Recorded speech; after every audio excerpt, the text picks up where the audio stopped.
দর্শক, রাঙ্গামাটি থেকে এই মুহূর্তে সেখানকার বন্যা পরিস্থিতি নিয়ে জানাতে আমাদের সাথে যোগ দিচ্ছেন সহকর্মী জিয়াউল হক। জিয়া। সোহেলি, যেমনটি জানাচ্ছিলেন আসলে দর্শকদের যে 18,000 মানুষ এখন পর্যন্ত পুরো জেলায় পানিবন্দী অবস্থায় রয়েছে।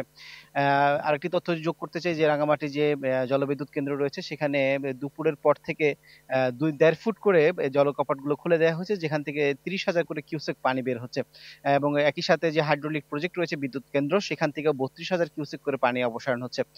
এর ফলে আমরা দেখেছি যে দুপুরবেলা আমরা যে একই স্থানে এসেছিলাম, সেখানকার তুলনায় বিকেলবেলা যেটা দেখছি কিছুটা পানি কমতে শুরু করেছে। কিন্তু আসার কথা হচ্ছে যদি এইটা যদি কন্টিনিউ দেয়, রিপিট করে যদি এইটা খোলা থাকে, তাহলে একদিনের মধ্যে বা 1.5 দিনের মধ্যে কিছুটা আস্তে আস্তে স্বাভাবিক প্রক্রিয়া শুরু হতে পারে বলে স্থানীয়রা মনে করছেন।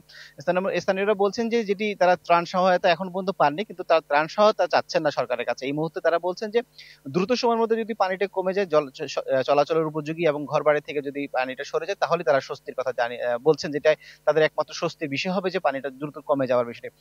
জেলা প্রশাসনের সাথে যেটি কথা বলেছিলাম রাঙ্গামাটি সদর উপজেলা নির্বাহী অফিসার, তিনি বলছেন যে রাঙ্গামাটি পৌর এলাকায় 12 মেট্রিক টন খাদ্য সহায়তা দেওয়া হয়েছে এবং রাঙ্গামাটি সদরের যে ইউনিয়নগুলো রয়েছে সেখানে 18 মেট্রিক টন খাদ্য সহায়তা দেওয়া হয়েছে। তাই যেসব খাদ্য সহায়তাগুলো পৌরসভার যে কাউন্সিলরে এবং ইউনিয়ন পর্যায়ে মেম্বার জনপ্রতিনিধি তারা এগুলো বিতরণ করার কথা জানিয়েছেন। আশা করা হচ্ছে যদি এইভাবে পানি ছাড়া হয়, তো 2-1 দিনের মধ্যে সবকিছু স্বাভাবিক হবে। যারা রাষ্ট্রকেন্দ্রে তাদের খাদ্য সহায়তা জেলা প্রশাসন থেকে করা হচ্ছে। সোহেলি, এই ছিল রাঙ্গামাটি থেকে আমার কাছে সবশেষ।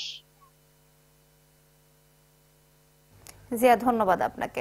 দর্শক, রাঙ্গামাটির বন্যা পরিস্থিতি নিয়ে বিস্তারিত জানাচ্ছিলেন সহকর্মী জিয়াউল হক। বিশ্বমানের থার্মিক্স রড, সালাম স্টিল থার্মিক্স, দেশের একমাত্র থার্মিক্স রড।